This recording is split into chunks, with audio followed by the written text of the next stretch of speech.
Cara, bom, primeiro, acho que é legal a galera saber um pouco da sua história, porque o brasileiro, ele te conhece muito pelas polêmicas da Lava Jato, ah, pelo Intercept Brasil e pelas suas coisas, mas você tem uma história que antecede a isso, que eu acho muito interessante também, que é, por exemplo, você tem um Pulitzer Prize, cara. Sim, sim. Isso é o maior prêmio do jornalismo do mundo. Isso foi, na realidade, o caso do Snowden, quando conseguimos relatar que o NSA e os aliados do governo dos Estados Unidos estavam espionando no mundo todo.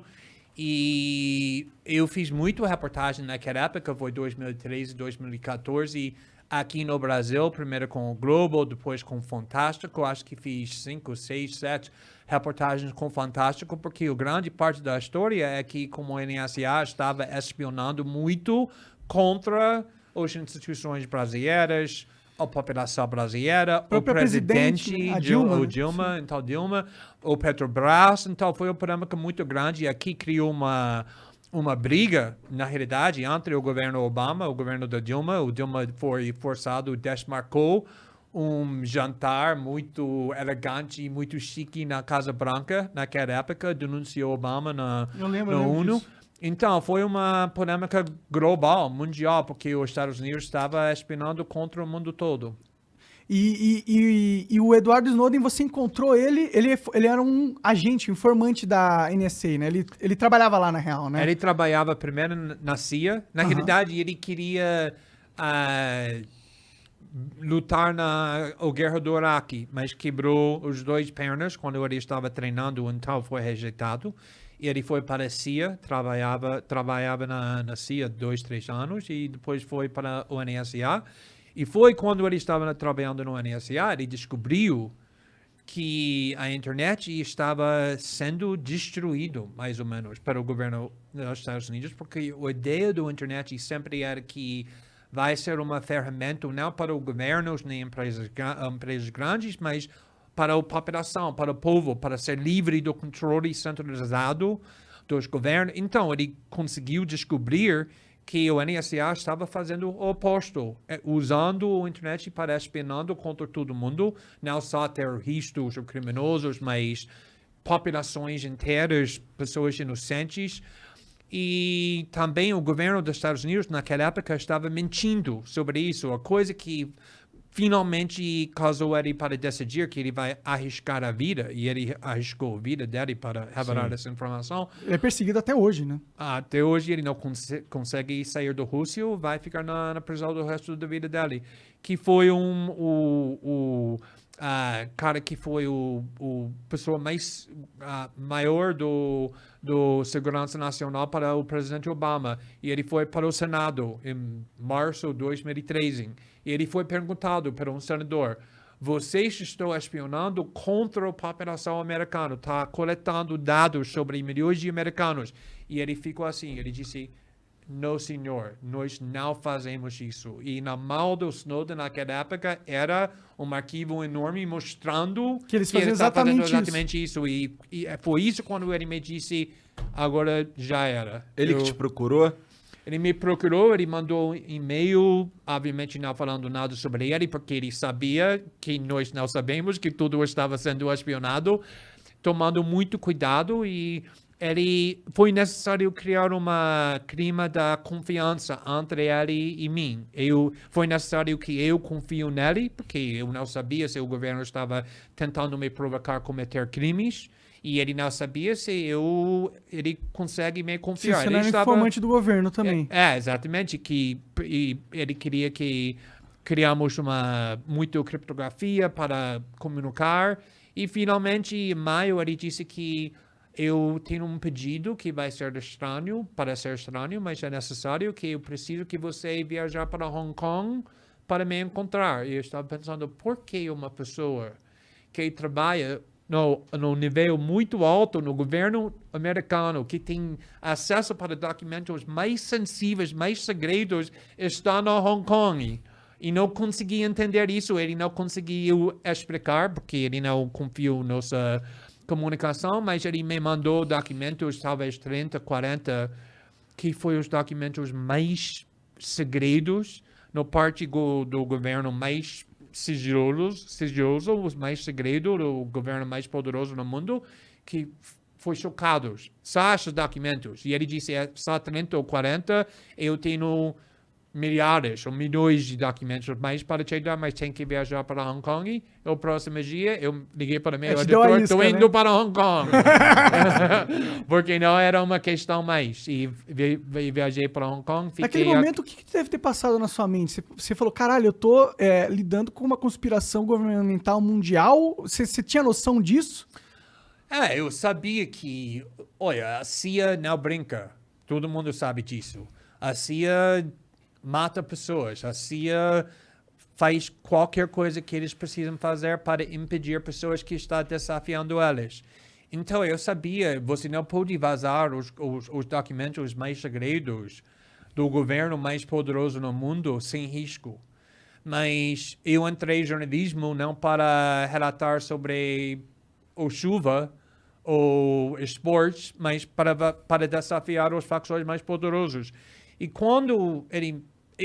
na realidade, quem me inspirou é o fato que ele tinha 29 anos, com uma carreira com muito sucesso, ganhando dinheiro, tinha uma namorada muito linda que ama ele, que ele ama, mas ele queria arriscar tudo porque ele sentia uma obrigação. E quando eu estava vendo isso, para mim não tinha mais uma escola. Porque se ele está fazendo isso, como eu consegui recusar? Conectou com algo dentro de você que você tem também. Sim, exatamente. Essa a coragem que ele mostrou era E uma indignação contagiosa. também, né? Oi? E uma indignação, ele ficou indignado, né? Ele não conseguiu aceitar aquele fato calado.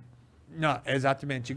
Imagina ficando o resto da sua vida sabendo que você tem a oportunidade para mostrar a verdade, que o mundo tem o direito de saber, mas você não faz porque você não tinha coragem. Seria horrível. Na realidade, indo para a prisão seria melhor do que ficando o resto da sua vida sabendo que você tinha essa covardia. Sim, você perpetuou uma espionagem em massa da própria população, da própria família. Exato. E a coisa interessante é que, como você disse, que até agora ele está sendo perseguido, ele está na Rússia 8 anos, agora ele casou com a namorada. Ah, que legal, ela foi pra lá. Ele tem um novo filho que tem 8 meses, 9 meses. Ele tá numa prisão, entre aspas. Ele é preso na Rússia. Não é um país tão ruim, é bem ruim, em comparação que estava esperando que ele vai ficar na prisão de verdade. Você não quer ficar na prisão nos Estados Unidos. Eles não brincam com prisão quando você é acusado de arriscar segurança nacional. A vida dele é muito bom, mas apesar do fato que ele perdeu muito liberdade, até agora eu sempre falo que a pessoa que eu conheço que é mais tranquilo, mais feliz, mais satisfeito na vida é Edward Snowden, porque toda noite ele consegue botar a cabeça na travesseira sabendo que ele fez a coisa certa. E não tem dinheiro, não tem fama, não tem nada que pode comparar com esse valor. Sim. Mas e aí, continua a história. Você foi para Hong Kong? Sim, eu fui para Hong Kong e fiquei lá 2 semanas.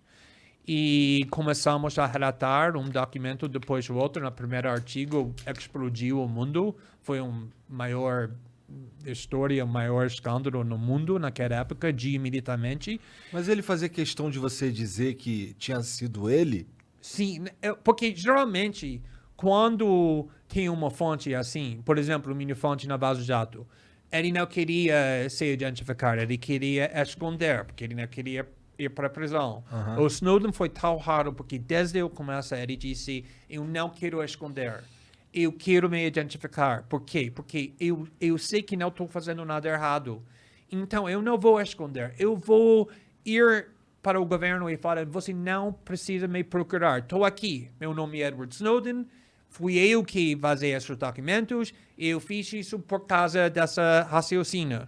Então, eu disse, deixa a gente ter uma semana, quando estamos relatando, antes de você se identifica, para não distrair as revelações. E depois de uma semana, eu gravei uma entrevista com ele e apresentamos ele para o mundo.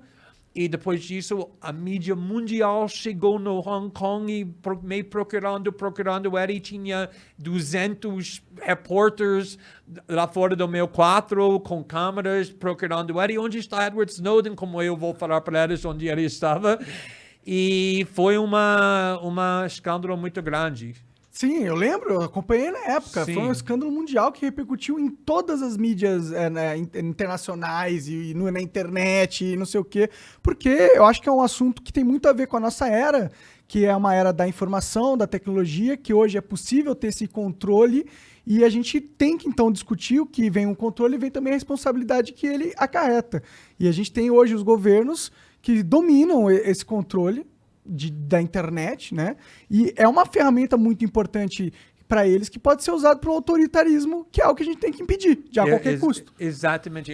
Porque primeiro foi interessante, porque antes de chegar no Hong Kong, eu não sabia nada sobre ele. Eu sabia que ele tinha documentos, mas eu não sabia o nome dele, eu não sabia onde ele trabalha, eu não sabia a idade dele.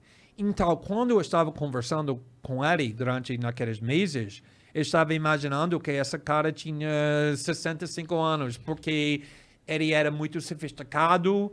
Eu estava pensando que qualquer pessoa que tenha acesso para um arquivo assim precisa... Alta patente, é velhão, um general. E também eu estava imaginando que ele disse que estou pronto para ir para a prisão do resto da minha vida. E eu estava pensando, é muito mais fácil fazer isso quando você tem 70 anos e tem, sabe, mais 15, 20 anos, do que quando você tem 29 anos e tem mais 60 anos. Então, quando eu cheguei no Hong Kong e eu encontrei ele fez um plano muito estranho para encontrar ele. E eu vi, ele era uma moleque, era uma paz, como ele ele está trabalhando na loja de videogames no shopping do LeBron, ele parece assim. Então, eu fiquei 2 dias tentando entender o motivo dele. Por que você está pronto para arriscar o resto da sua vida para essa causa, a causa abstrata, ok, é uma causa justa, mas ainda é uma causa, não é nada para você, ele não está em perigo, a família dele não está em perigo, foi um princípio. E, finalmente, ele explicou que ele cresceu com pobreza, ele não completou o ensino médio, então, a internet foi tão importante para ele, porque a internet foi naquela coisa que permitiu ele para explorar o mundo. Mas isso funciona só com liberdade. A gente pode experimentar, pode ter dissidência, pode ter criatividade, mas só se a gente tem privacidade. Porque quando você sabe que o governo, a sociedade está olhando para você, seu comportamento muda. Com certeza. Está muito mais limitado agora que pode fazer.